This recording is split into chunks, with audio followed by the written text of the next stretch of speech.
dari makna-makna tersebut. Selanjutnya adalah acara penutup, yaitu closing statement. Tapi sebelumnya nanti diberitahukan kepada para peserta jika memungkinkan untuk mengaktifkan videonya agar kita bisa mengambil foto secara bersama. Ya. Jadi sekarang kita akan melanjutkan acara, yaitu mendengarkan penutupan dari Profesor Robert Sibarani. Kepada Prof, dipersilakan. Ya, ini sebenarnya bukan penutupan karena tidak terlalu formal kita, tetapi kata-kata terakhir saya kira, pertama saya kira sangat menarik ya. Di chat saya baca, mudah-mudahan kita buat lagi webinar atau seminar virtual berikutnya. Saya kira kan kita buat minimal 1 kali lagi atau mungkin bisa 2 kali lagi sebelum akhir tahun. Ya. Tadi ada yang muncul di perbincangan dan juga di chat, kemungkinan besar kita akan masuk pada cabang-cabang antropolinguistik atau masuk pada sumber-sumber kajian antropolinguistik, supaya kita tahu bahwa bukan hanya teks saja yang menjadi sumber kajiannya, tapi juga konteksnya. Itu bagi teman-teman dari yang mengkaji tradisi tadi, mengkaji pengobatan dan mengkaji musik, itu sangat perlu itu.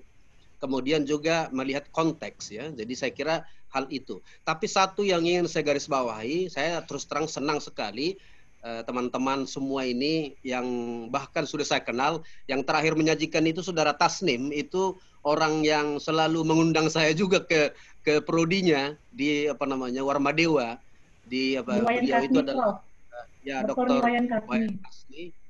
Itu karena masa pandemi ini tentu tidak bisa bepergian, saya selalu berjumpa dengan mereka dalam mata kuliah ini. Salam kepada semua teman-teman di Universitas Warmadewa, Ibu Kasni, Wayan Kasni. Baik, ya nanti saya sampaikan. Saya menunggu, mudah-mudahan COVID cepat selesai. Saya menunggu Prof datang lagi. Baik. Ya, jadi saya kira sepakat dulu kita semua yang satu ini satu persaudaraan menurut saya. Bagaimana kita membawa keilmuan kita seperti apa yang dikatakan Prof Golda tadi dan juga Prof Puji. Bagaimana kita dan juga Prof Jenny dan Prof Liwoso, jangan kita menganggap bidang kita ini bidang yang kecil ya, tak bermanfaat. Ini sangat bermanfaat untuk kehidupan kita. Itulah sebenarnya antropolinguistik. Jadi bahasa yang dihubungkan dengan seluk-beluk kehidupan manusia. Tapi kalau kita memperkecil bidang kita, ya kita jadi kecil. Tapi kalau kita menyadari sebenarnya sangat penting. Bagaimana kita bicara kesehatan, bicara politik, bicara macam-macam itu dari bidang kita. Sayangnya orang lain kadang-kadang lebih mengambil. Saya tadi baru menguji S3 PSL di di UNRI. Ini sebelum ini tadi di Universitas Riau. Apa yang kajiannya PSL itu? Itu pengelolaan hutan rimba, hutan adat Rumbio secara berkelanjutan berbasis kearifan lokal. Coba. Saya karena banyak menulis mengenai kearifan lokal dari kajian antropolinguistik, saya diundang untuk menguji S3 di situ. Baru tadi ini selesai. Artinya apa? Rupanya memang perlu sekali. Kita harus ahli kearifan lokal. Tetapi kearifan lokal itu seringkali atau banyak di negara kita itu diambil dari bahasa sebenarnya. Dari ungkapan-ungkapan, dari mitos-mitos. Itu yang ditelitinya. Sebenarnya bidang kita. Tapi karena kita tidak dalami itu, kita biarkan dimiliki oleh orang-orang pertanian, orang lingkungan dan sebagainya. Saya kira itu. Tapi dengan persaudaraan kita di sini, dengan pertemanan kita di sini, saya kira lebih paham kita nanti bahwa ternyata bidang kita ini, bidang bahasa dihubungkan dengan seluk-beluk kehidupan manusia ini sangat penting. Saya hanya ingin menitipkan pada kita semua bahwa kajian antropolinguistik pada umumnya menggunakan paradigma kualitatif, bukan kuantitatif. Nah, kalau kualitatif, maka saya kira kita semua tahu, ini saya sampaikan pada yang muda-muda saja, bacalah model-model di kualitatif. Kelemahan kita selalu kalau ditanya, kamu menggunakan model apa? Sudah diam kita. Oh, selalu katakan deskriptif, kualitatif gitu. Ditanya lagi, kamu gunakan paradigma apa gitu. Jadi harus jelas saya kira, itu Creswell sudah mengatakan, ada 5 tambah 1 model kualitatif. Pertama itu adalah model naratif, dan itu tentu digunakan oleh orang-orang sejarah, orang-orang sastra dan sebagainya. Nah, kemudian model fenomenologi, kalau lebih kepada apa namanya melihat gejala-gejala dan sebagainya. Kemudian ada yang disebut dengan case study, kemudian ada model yang disebutkan dengan etnografi, kemudian ada model grounded theory, ada model tadi yang menggunakan itu oleh Miles Haberman, terutama bukunya yang terakhir itu yang tahun 2014, itu model apa interaktif. Peneliti kualitatif harus bisa tahu bahwa dia menggunakan model ini pada waktu penelitian atau memilih salah satu atau dua dari model itu.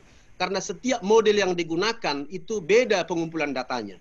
Saya kira kita tahu model etnografi oleh Spratley, ada dua bukunya yang sangat terkenal itu.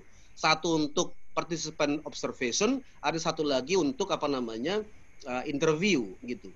Jadi ini saya kira harus terpahami. Sedangkan antropolinguistik itu bidang keilmuan, maka itu lebih pada pendekatan. Jadi anthropolinguistic approach itu pendekatan, bukan apa namanya model penelitian, bukan apa namanya paradigma penelitian. Saya kira ini titipan apa namanya pada teman-teman semua, sehingga nanti pada waktu kita melakukan penelitian, terutama juga ketika dimasukkan di jurnal itu, kami ingin katakan kalau jurnalnya ini nanti bagus dan ada kesabaran, karena Tasnim pun tahu saya selalu berbicara dengan mahasiswa saya untuk yang S3, itu saya bimbing supaya mereka bisa masuk ke apa namanya jurnal Scopus. Nanti kita pilih. Kalau misalnya dia bagus dan kebetulan juga mau memperbaikinya dan ada jumlah katanya di atas 4.000 kata atau sekitar itu, saya kira itu nanti akan kita buat ke apa namanya ke Scopus juga. Tetapi kalau lebih amannya lebih cepat memang masuk ke jurnal ini. Saya kira kita beri kebebasan gitu. Kita apa namanya mau apa namanya teman-teman di sini memang mendapat manfaat dari kegiatan-kegiatan ini, karena seperti saya katakan ini bukan seperti seminar yang lain lalu selesailah pertemanan kita, tidak, tapi ini kita bawa terus. Jangan apa namanya khawatir ada uang 50.000 itu, sebenarnya itu uang untuk membenahi tulisan-tulisan kita, bahasa Indonesianya terjemahkan ke bahasa Inggris semuanya, sehingga nanti apa namanya kegiatan-kegiatan kita ini berjalan dengan bagus. Saya kira itu kata-kata penutup ya. Dengan demikian apa namanya udah langsung ditutup ini atau bagaimana? Tasnim? Iya, Prof. Oke, saya kira itulah Iya, nanti iya, terakhir Prof. dari kami mewakili narasumber, mewakili panitia. Kami ada 5 orang di sini tadi yang sudah diperkenalkan narasumber, bersama berganti-ganti kami mendampingi semua juga, dan ada narahubung, ada juga apa namanya moderator. Saya kira saya kembalikan kepada moderator untuk apa itu, untuk sesi foto ya. Iya. Nah, kalau saya kira saya akhiri dengan pantun ya. Kalau ada jarum yang patah, jangan patahkan jarum yang lain. Kalau ada perkataan dan pelayanan kami yang salah, jangan sampaikan pada orang lain. Kita saja yang saling bisik berbisik. Terima kasih. Saya kembalikan pada moderator. Ya, terima kasih Prof. Robert. Aduh, mudah-mudahan penutupan ya, kata penutupan yang disampaikan tadi bisa menambah wawasan dan juga mencerahkan wawasan kita mengenai antropolinguistik. Demikian pula kami sudah membagikan buku-buku, mudah-mudahan buku-buku tersebut bisa membantu para peserta untuk lebih memahami antropolinguistik tentunya. Ya, baik, sekarang kita akan melakukan sesi foto bagi para peserta bisa untuk mengaktifkan videonya.